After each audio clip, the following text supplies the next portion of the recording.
आज़मा बीबी, मैंने आपको कुछ बयानात सुनवाए हैं, तो उससे वो जो इम्पोर्टेड हुकूमत नामंजूर, वो तब होना चाहिए एक्सपोर्टेड हुकूमत नामंजूर, क्योंकि अब उन्होंने कहा कि वो वहाँ से इम्पोर्ट नहीं थी साजिश, यहाँ से एक्सपोर्ट हुई थी। जनरल बाजवा ने सारा कुछ किया था, अमेरिका ने नहीं किया। तो ये बयानिया तो अब दफन हो गया है, तो अब नेक्स्ट क्या होगा? शुक्रिया मलिक साहब। ये जो है ना, इस पे ये होना चाहिए कि झूठ, फ्रॉड और बदयांती का बयानिया नामंजूर अब ये होना चाहिए, क्योंकि इमरान खान साहब और कितने यू टर्न लेंगे और कितना खेलेंगे इस मुल्क के साथ। और वो पूरी कौम को शायद ये समझते हैं कि हम पागल हैं, और जो जो वो कहते जाएंगे, अभी तक तो खैर वो दुरुस्त साबित हुए हैं। जैसे जैसे जो जो जो वो कहते जाते हैं, वो 35 पंक्चर हों, वो उर्दू बाज़ार के पेपर हों, वो उनको जो है वो पनामा से पीछे हटने के लिए रिश्वत देने की पेशकश हो, वो 50 लाख जो है वो घर हों, 1 करोड़ नौकरी हो, मतलब नेम इट, मैं प्रोग्राम का टाइम निकल जाएगा। यानी इन तमाम झूठ और फ्रॉड से उन्होंने हमेशा बयानिया की तरतीब दिया। उन्होंने कहा वो आएंगे, उनके पास 200 माहिरीन की टीम है। अभी जो आपने इंट्रो में जो आपने इकॉनमी की हालत बताई, यकीनन एक बहुत तकलीफदेह सूरत हाल है। लेकिन मेरा सवाल ये है कि ये क्या इस मुल्क में मेहमान अदाकार हैं?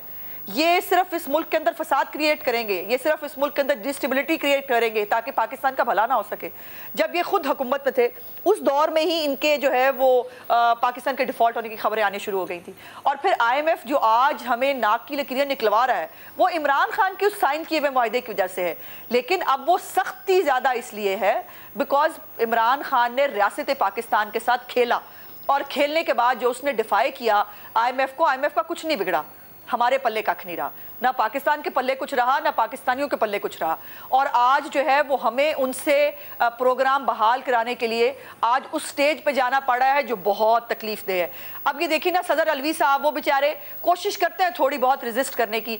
उन्होंने तो अपॉइंटमेंट के ऊपर भी खेलना था ना सदर अलवी के साथ, अगर आपको याद हो उनका इंटरव्यू, उन्होंने कहा था हम तकर्री के ऊपर खेलेंगे। वो अलवी साहब ने उस वक्त नहीं खेला। लेकिन आज जो उनको ऑर्डिनेंस भेजा गया, मुझे ये बताइए क्या वो ऑर्डिनेंस जो है वो शहबाज शरीफ की फैमिली का ऑर्डिनेंस है, या वो PDM के जो है वो PDM के जो है उनको खानदान बचाने का ऑर्डिनेंस है? वो पाकिस्तान बचाने का ऑर्डिनेंस है। हमारे पास तो ऑप्शन ही कोई नहीं है।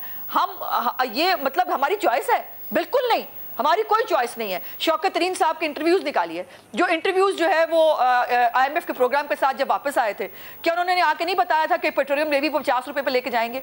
क्या उन्होंने ये नहीं बताया था कि बिजली की कीमत जो है उसमें 36 रुपये तकरीबन उस तक इजाफा होगा? क्या उन्होंने नहीं बताया था कि गैस की कीमतों में इजाफा करना है?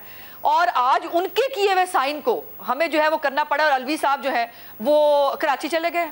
ये मुल्क इनका नहीं है, वैसे ये मुल्क के मालिक बनते हैं और हर एक पे इल्ज़ाम लगाते हैं। देखिए ना, ये जो है ये अजीब मासूमियत है उनकी कि वो जो है जब तक ये हुकूमत में थे, जो बाजवा साहब जब तक जो है वो रिटायर नहीं हुए थे, तब तक ये अमेरिका बुरा था। और अब जो है बाजवा साहब रिटायर हो गए, उनको एक पंचिंग बैग चाहिए होता है, उनको एक फेक नैरेटिव बनाने के लिए एक पंचिंग बैग चाहिए होता है, और वो पंचिंग बैग का वो अपनी कन्वीनियंस के हिसाब से चॉइस करते हैं। और उस वक्त अमेरिका चॉइस था, और अब चूंकि इलेक्शन ईयर है और मालूम है कि इलेक्शन जो है उसके अंदर इंटरनेशनल एस्टेब्लिशमेंट का भी बड़ा रोल होता है। और इमरान खान साहब जो पहले ही दुखी थे कि उनको बाइडन फ़ोन नहीं करता, उनकी इन हरकतों की वजह से बाइडन फ़ोन नहीं करता था। जो उन्होंने खेला था ना खारजा पॉलिसी के साथ, जो वो एक सफ़ीर के साथ जो है वो किसी दूसरे मुल्क की बदखोइयाँ करते थे, चुगलियाँ करते थे, कैबिनेट के अंदर बैठ कर जो है वो बाकी दूसरे मुल्कों के जो सरबराहान उनके बारे में जो है फाउल लैंग्वेज इस्तेमाल करते थे। आपका क्या ख्याल है वो पहुँचती नहीं है? पहुंचती थी ना। इसीलिए लोगों ने इसके ऊपर क्रॉस लगा दिया कि ये शख्स इस काबिल नहीं है कि इस शख्स को किसी मुल्क का जो है वजीर आजम होना चाहिए। और लेकिन यह है कि हमारे सिर पे मुसल्लत है। साहब से भी इस पे बात कर लें। प्रोग्राम जो है वो गले बजा, ढोल हमें बजाना पड़ा है, और ये वो फिर वो जो है वो मेहमान अदाकार कराची चले गए।